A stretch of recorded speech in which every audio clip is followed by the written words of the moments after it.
Le Seigneur est avec vous, vous êtes bénie entre toutes les femmes, et Jésus, le fruit de vos entrailles, est béni. Sainte Marie, Mère de Dieu, priez pour nous pauvres pécheurs, maintenant et à l'heure de notre mort, ainsi soit-il.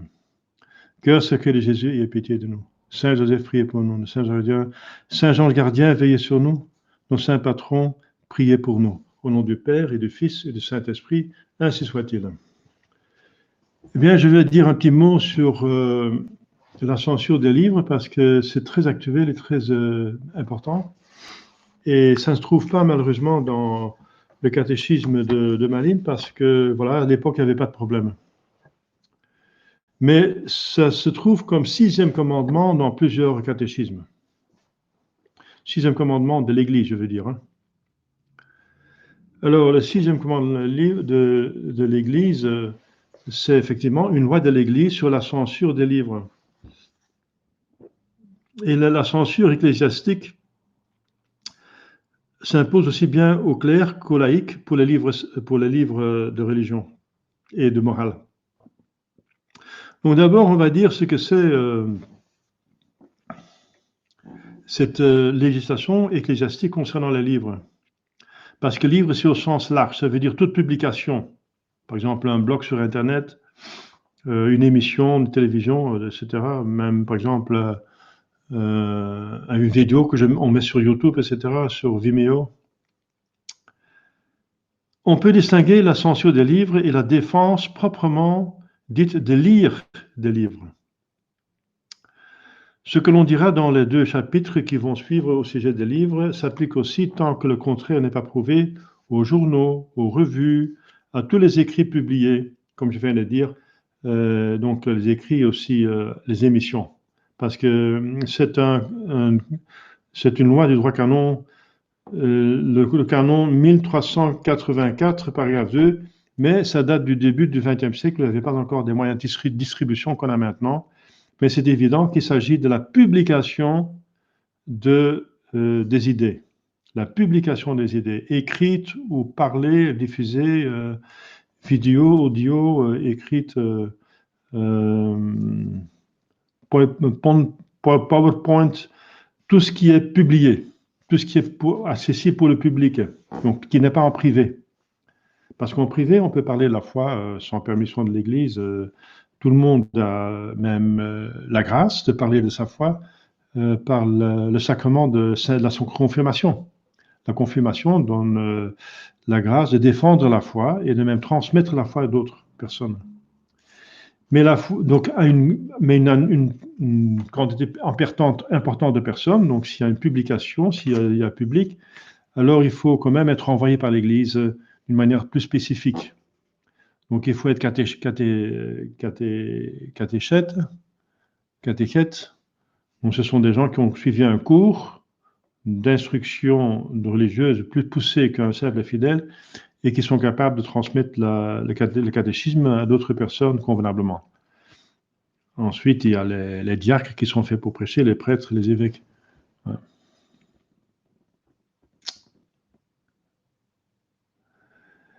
Doit-on faire la censure du site internet ou seulement de la publication? Eh bien, voilà, la publication, parce que l'internet est aussi là pour, par exemple, des connexions privées, quoi, entre amis. Hein.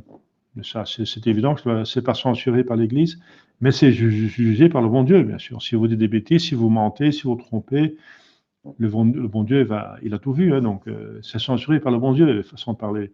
Mais la censure de l'Église se fait seulement sur les publications. Les publications. Donc, quand il y a un certain public qui est accessible, un certain nombre de personnes. Donc, c'est pas en privé, de personne à personne, ou c'est pas votre ami, etc. Mais c'est déjà une partie importante de personnes. Alors, bien sûr, c'est évident que l'Église veut empêcher la circulation d'hérésie, parce que l'hérésie détruit la foi. L'hérésie, c'est la racine de la religion. Donc ça coupe la racine de la religion. S'il n'y a plus de foi, s'il y a une hérésie, toute la religion ne vaut plus rien, même si on a tout le reste, on a tous les sacrements, tout ça. Si on n'a pas la foi, c'est naturel, s'il y a une hérésie, tout est fait, donc tout s'en va. Donc c'est une protection de l'Église contre l'hérésie. Comme dit Jésus lui-même, il y aura des loups en peau de brebis. Faites attention aux faux prophètes. Saint Jean dit dans l'Écriture sainte, quand vous voyez un hérétique, ne le saluez pas et n'entrez pas dans sa maison pour ne pas avoir part à ses œuvres. Et Saint Paul dit la même chose, qu'il faut trancher les hérétiques de son milieu, donc il faut les réprimander 2 fois, et puis il faut les jeter dehors. Mais voilà, même s'ils ne se rendent pas compte, il faut isoler, mettre en quarantaine l'hérétique, parce que l'hérésie, même s'il ne se rend pas compte, l'hérésie, c'est un très grand malheur et danger pour la communauté. Et alors, on va essayer de le convaincre personnellement, mais il va directement en quarantaine. Directement, on avertit la communauté qu'il est hérétique et que c'est une hérésie qu'il raconte. Donc, même un hérétique matériel, on l'isole pour pas qu'il contamine les autres. Matériel, ça veut dire qu'il ne se rend pas compte peut-être lui-même qu'il est hérétique, mais ça n'empêche qu'il est hérétique quand même. Et que le danger de faire circuler l'hérésie est réel. Donc, c'est très important. C'est tombé en désuétude par le Jean 23 et Paul VI et le Vatican II qui ne voulaient plus condamner les hérétiques pour faire l'œcuménisme avec les hérétiques, justement. Ils ont proclamé le faux œcuménisme. C'était condamné par le saint pape Hormisdas de faire des amitiés avec les hérétiques et les schismatiques sans vouloir les convertir. Le seul contact qui est permis avec les hérétiques et les schismatiques, point de vue de religion, c'est pour les convertir. Et Vatican II a fait le contraire. Ils ont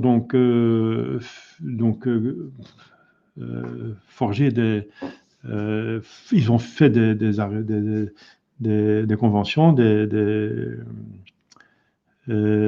accords avec les hérétiques, les schismatiques, les protestants, les anglicans, etc., avec tout le monde qui voulait, sans les convertir. Sans les convertir. Et ça, c'est condamné par l'Église comme sémi-hérésie. Mais la sémi-hérésie ne tranche pas de l'Église. C'est l'hérésie elle-même qui tranche de l'Église. Et c'est pour ce que protéger la contre, c'est ce grand malheur que l'Église organise, oblige les évêques.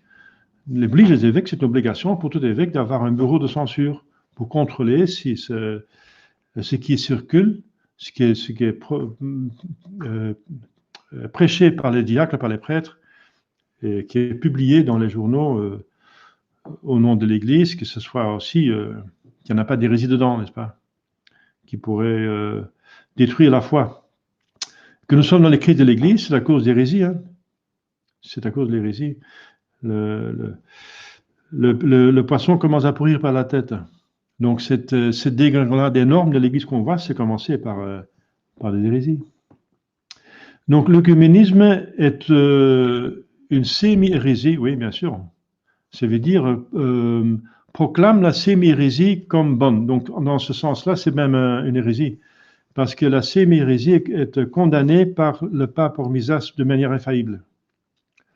Donc l'œcuménisme organise des sémi-hérésies, et en tant qu'elle dit que la sémi-hérésie est bonne, c'est même hérétique de dire que sémi-hérésie est bonne. Donc voilà, si vous savez la suivre. Donc il y a une autre chose d'être sémi-hérétique, ou bien de dire que la sémi-hérésie est bonne. Donc, si on est sémi-hérétique, ça veut dire si on a avoir des accords avec des hérétiques, c'est une chose. Ça peut être pour des causes d'opportunité. Hein. Mais de dire que c'est bien de faire ça c'est hérétique parce que ça va contre un document infaillible de l'Église, du pape Saint Hormisdas. Donc, l'œcuménisme, finalement, c'est une hérésie. Qui dit que la sémi-hérésie n'est pas mauvaise, qu'elle est bonne. Voilà. Alors voilà, bonne question.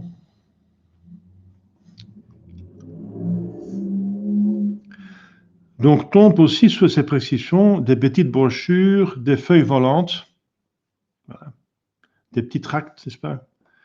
Mais ils ne s'appliquent pas aux travaux lithographiques ou polycopiés à condition qu'ils ne soient pas publiés, mais soient destinés par exemple au seul élève d'un professeur.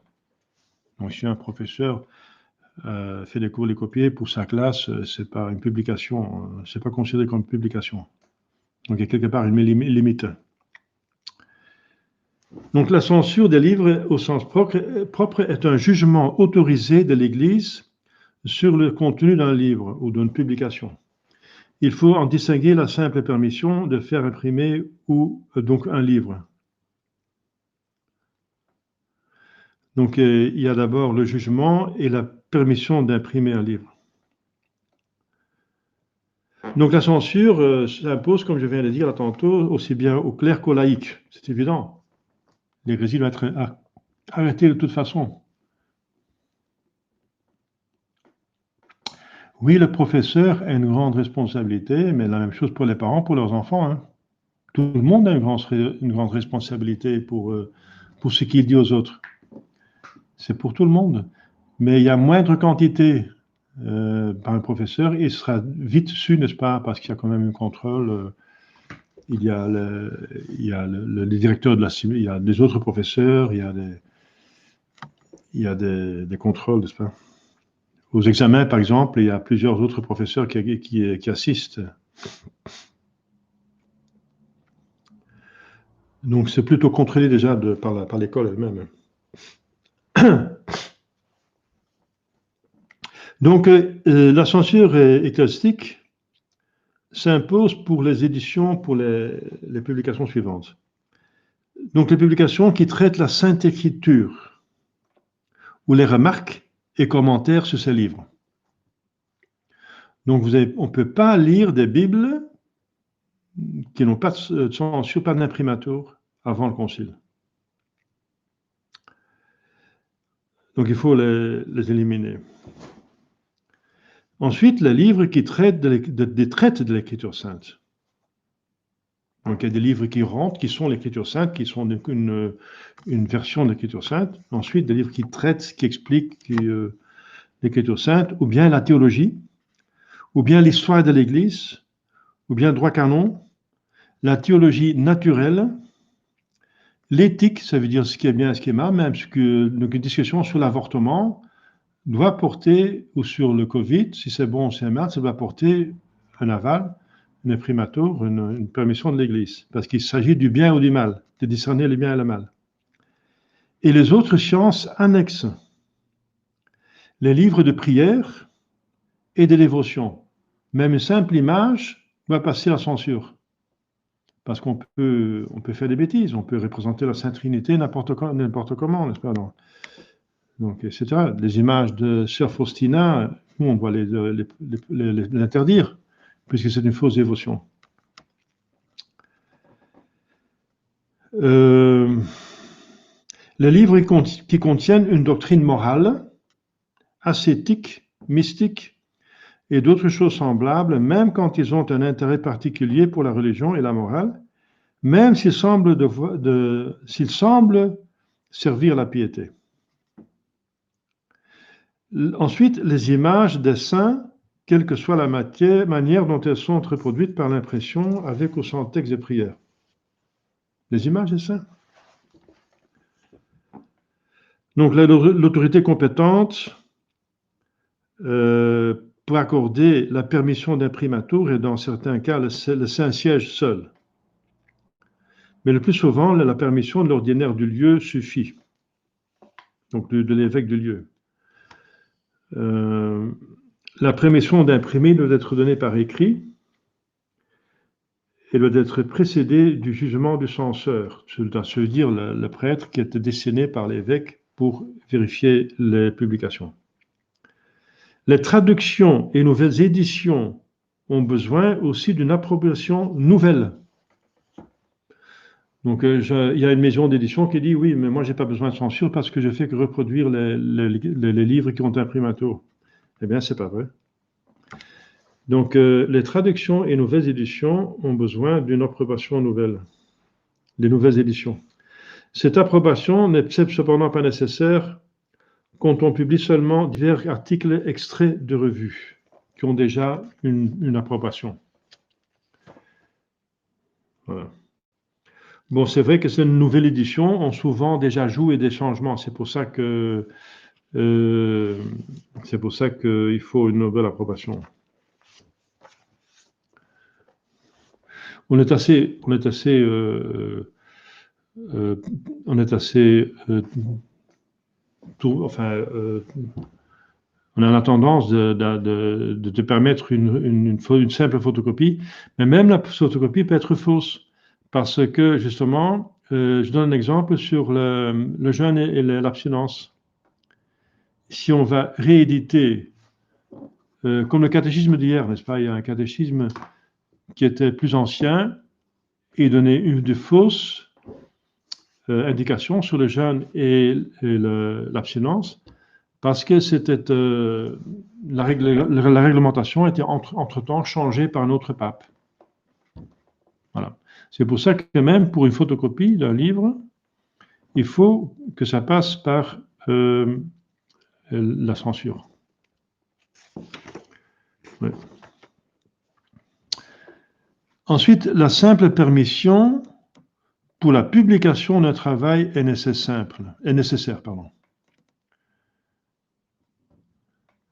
Aux laïcs, quand ils veulent écrire quelque chose dans les journaux ou des revues qui combattent la religion ou les bonnes mœurs. Donc ça, c'est un peu plus compliqué. Donc s'il y a des journaux qui combattent la religion et les bonnes mœurs, des laïcs qui veulent écrire quelque chose là-dedans de bien, quelque chose de bien, même, qui est en ordre, ils doivent avoir la permission. Parce que ça pourrait donner l'impression d'avaliser quand même ce journal ou cette revue qui combat la religion. Parce qu'on écrit dedans. Donc c'est l'évêque qui doit donner cette permission d'écrire quelque chose de très bien, mais dans un journal qui est en soi mal. Et même pour les clercs, c'est la même chose pour les clercs et les religieux. La violation de ces prescriptions est en soi un péché mortel. Donc c'est pour ça que je vous en parle. C'est pas n'importe quoi. Parce que tout le monde maintenant, il y a tout le monde et son neveu et sa nièce, n'est-ce pas? Tout le monde, Jean-Pierre et Jean-Paul, tout le monde fait son blog. Fait son blog, et si c'est un blog seulement entre amis, d'accord, mais si c'est un blog qui est public, alors voilà, il tombe sur la voie de la censure, et c'est un péché mortel de publier même de bonnes choses sans permission. Alors je dois avouer qu'il y a peu d'évêques qui insistent là-dessus.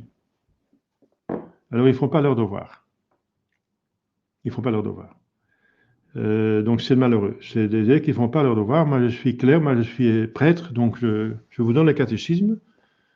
C'est un théologie morale. Moi je n'ai pas inventé la chose, hein. C'est un précis de théologie morale, hein, tout à fait catholique, avec un imprimatur. Voilà, celui-ci, il a un imprimatur, hein, voilà. Allez. La permission d'édition, voilà, comme tout livre convenable. Donc je répète, si on ouvre un blog, on publie un livre, on fait une publication, on fait une vidéo, on le met sur Internet, c'est pour le public, on commet s'il s'agit de la religion ou de la morale, de ce qui est bien et mauvais, on commet un péché mortel. C'est pas moi qui le dis, c'est marqué ici alors. C'est l'Église qui l'enseigne. C'est un livre approuvé par l'Église avant le Concile. Voilà. Donc c'est important de le dire, parce que les tradis qui se croient saints, n'est-ce pas, et qui soient zélés, ils font des blogs. Wow, j'ai un blog, si j'ai un blog, j'ai autant d'abonnés, j'ai autant de trucs, etc. Waouh, j'ai autant de vues, clics, je fais un bon travail, un apostolat. Eh bien, ils font un apostolat des péchés mortels, ils vont dans l'enfer. Bien sûr, ils ne se rendent pas compte, je pense. Alors, ce n'est pas un péché mortel, mais l'Église ne le veut pas. P-A-S. C'est interdit. Il faut passer par un évêque qui donne la permission de... Bien sûr, il n'y a pas d'évêque de lieu maintenant, mais c'est des évêques de suppléance. Donc, un évêque catholique, ou celui qui l'a délégué. S'il n'y a pas d'évêque disponible, c'est un prêtre qui doit faire travail, un prêtre qui connaît sa théologie, bien sûr. Voilà. C'est un péché mortel si c'est sans accord de l'Église. Oui, exactement. La traduction en français du texte sur la liberté religieuse de Jean 23 n'a pas été vérifiée. Eh bien, mais ça, c'est Jean 23 hein, qui accuse d'abolir justement la censure. Jean 23 a dit on ne va plus condamner. Et Paul VI, il a aboli la censure, concrètement. Jean 23 a déjà donné les principes et Paul VI l'a fait. Non. Ça, c'est leur faute. C'est des mauvais papes, bien sûr. Et dans la traduction française, même du texte de la liberté religieuse, non, le texte de la liberté religieuse de Jean 23, c'est pas de Jean 23, hein, la liberté religieuse, c'est de Paul VI. Mais vous voulez dire de Pacem in Terris. Le texte français de Pacem in Terris est hérétique. Parce qu'il dit que tout homme a droit à sa religion. Et ça, c'est pas vrai. Il s'agit bien sûr de la liberté religieuse, mais c'est pas l'encyclique de la liberté religieuse, c'est l'encyclique Pacem in Terris. Oui. Bon, mais ça c'est mauvais, bien sûr. Jean 23, justement, il a cassé le principe et Paul VI, il a tout simplement donné le feu vert à tout le monde. Il ne faut plus avoir d'imprimatur.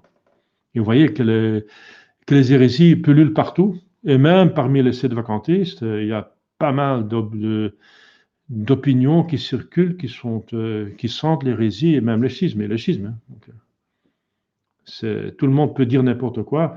Entre amis, c'est encore toléré, mais pas.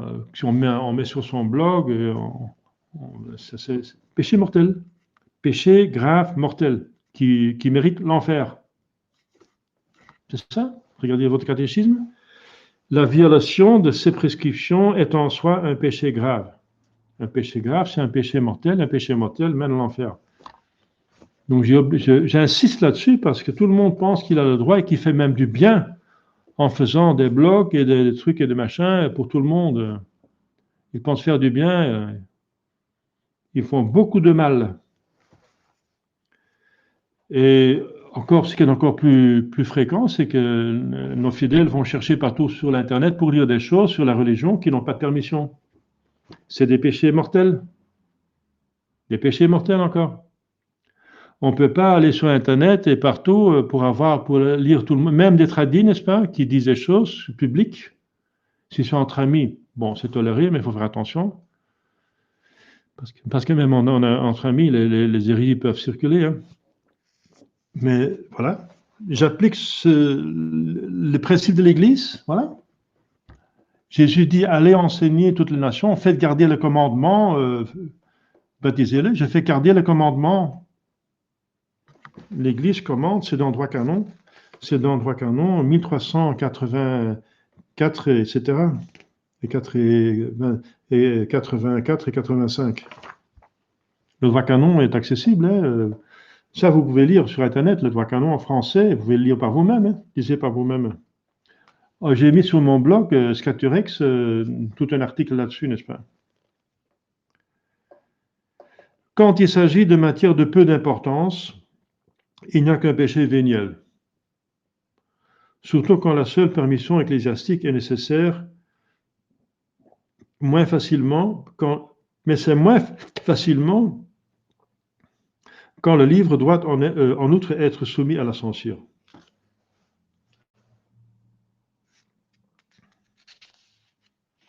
Donc il y a une distinction entre la simple permission et la censure, au sens strict. Donc la simple permission, c'est de publier quelque chose dans une mauvaise périodique ou le journal, ou en prendre la direction. Alors les clercs ont besoin d'une simple permission. Et enfin, les laïcs aussi, les religieux aussi. La censure, c'est que pour une publication de l'Écriture sainte, je répète, la théologie de l'histoire de l'Église, le droit ecclésiastique, la théologie naturelle, ça veut dire les preuves de l'existence de Dieu, etc. Donc tout ce qu'on peut savoir de la théologie par la simple philosophie. L'éthique, ça veut dire la morale.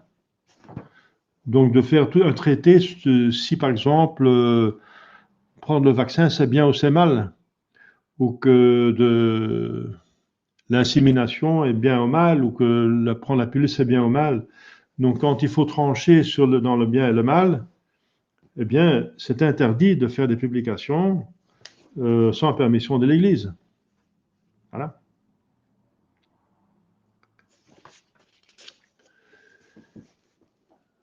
Voilà. Un professeur a une grande responsabilité, bien sûr.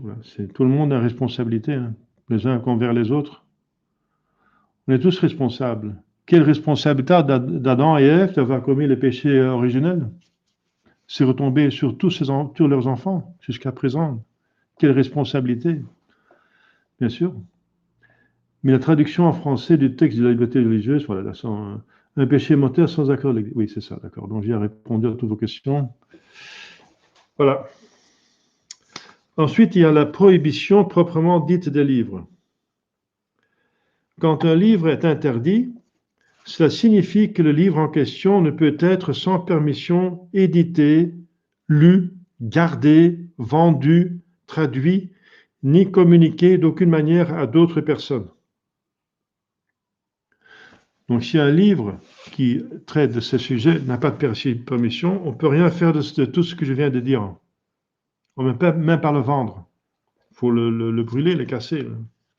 Ou bien attendre une permission. Si la permission vient bientôt, alors d'accord.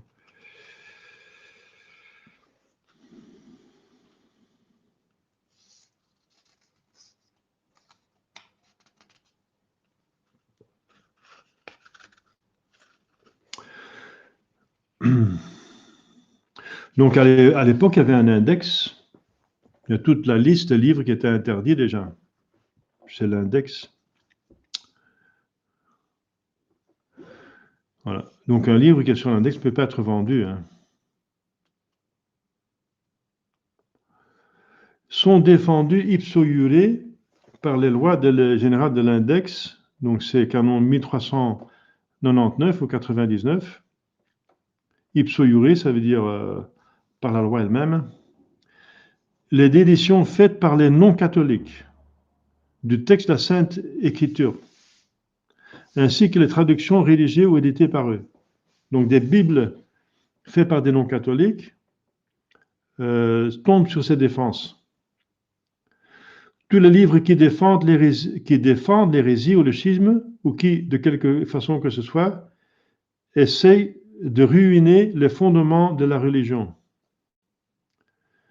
Les livres qui prennent la défendent, ça veut dire dans le sens de prennent la défense de l'hérésie et le schisme, hein, c'est évident. C'est évident. Les livres qui, de propos délibérés, attaquent la religion et les bonnes mœurs. C'est logique. Les livres des non-catholiques, quels qu'ils soient, qui traitent ex professo, donc par un professionnel, de religion. Donc par exemple un théologien protestant. À moins que l'on ne soit sûr qu'ils ne contiennent rien contre la foi catholique. Mais ça, justement, c'est le bureau de censure qui doit le dire. Consultez Wikipédia. Oui, sur des questions religieuses, bonne question.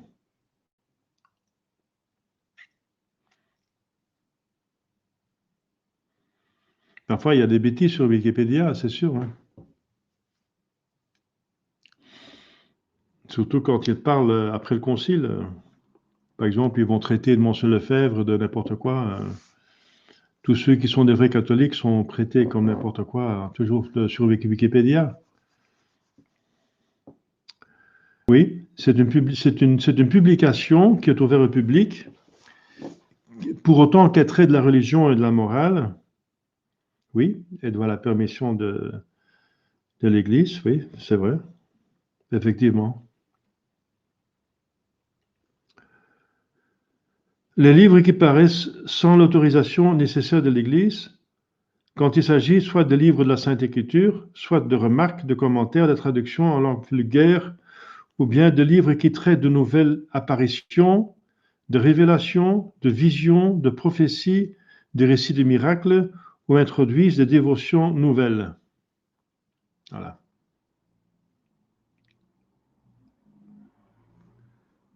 Les livres qui attaquent un dogme quelconque de l'Église ou le tournent en ridicule, qui défendent des erreurs rejetées par le Saint-Siège, qui se moquent du culte du vin, qui s'efforcent de renverser la discipline ecclésiastique, qui injurient tendancieusement la hiérarchie ecclésiastique, le clergé et les ordres religieux.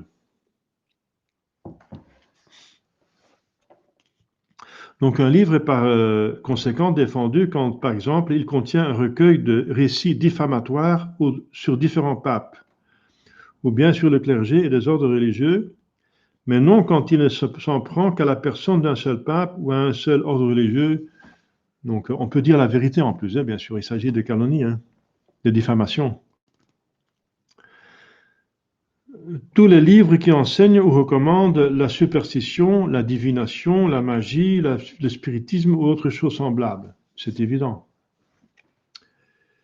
Les livres qui représentent comme permis le duel, le suicide, le divorce. Ensuite, les livres qui traitent de la franc-maçonnerie ou autres sectes semblables, ils représentent comme utiles ou inoffensifs pour l'Église et l'État. Il y a des laïcs qui ont des livres chez eux, des livres pareils. Hein. Soi-disant pour être en courant ce que dit l'ennemi, mais ils n'ont pas le droit de les avoir. Les livres qui traitent ex professo, donc comme professionnels, des choses obscènes, les racontent ou les enseignent.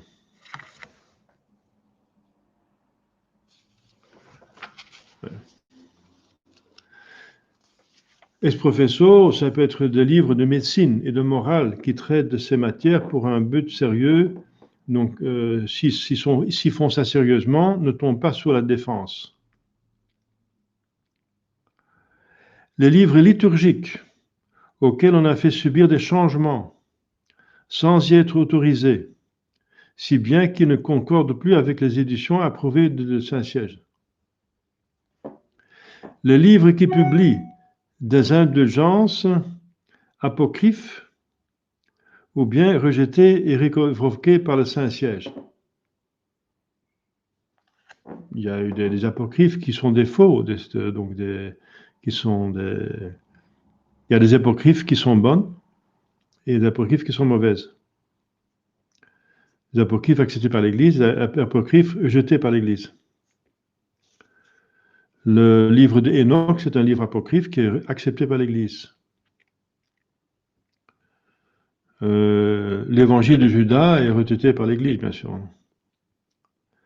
Toutes les reproductions par impression des images de notre Seigneur, de la Sainte Vierge, des saints ou d'autres serviteurs de Dieu qui sont opposés aux sentiments et aux décrets de l'Église. Voilà.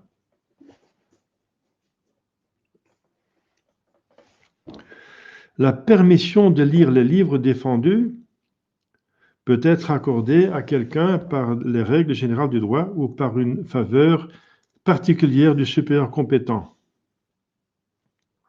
Par exemple, pour ceux qui s'occupent d'études théologiques ou bibliques, peuvent utiliser toutes les éditions du texte original et toutes les traductions de l'Écriture sainte, même des non-catholiques, à condition que ces éditions et ces traductions soient fidèles et complètes et que les introductions et les notes n'attaquent pas les dogmes catholiques. C'est le canon 1400.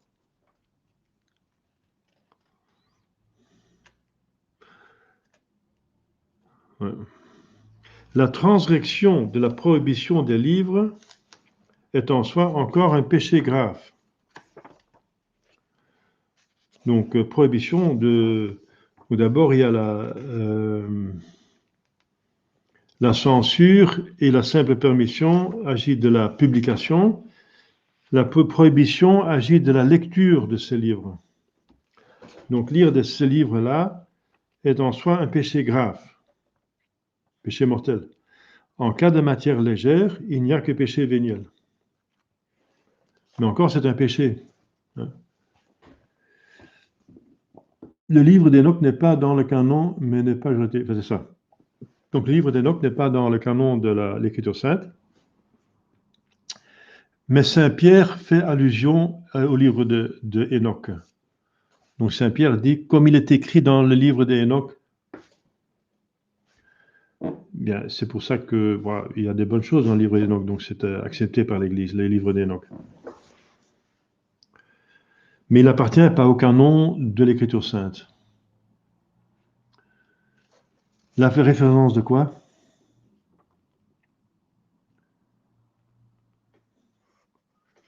Il faut demander si avez-vous la référence, mais...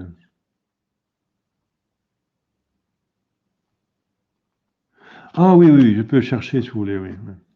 C'est dans deux de ses épîtres, dans quelques de ses épîtres. Ouais. Voilà, donc...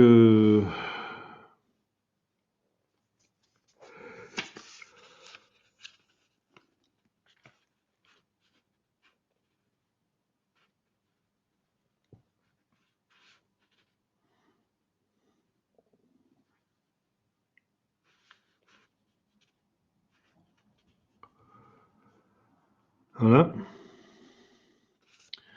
Ça pose un grand problème actuellement, hein, parce qu'il y a pas mal de fidèles, et même des prêtres très considérés qui mettent sur leur...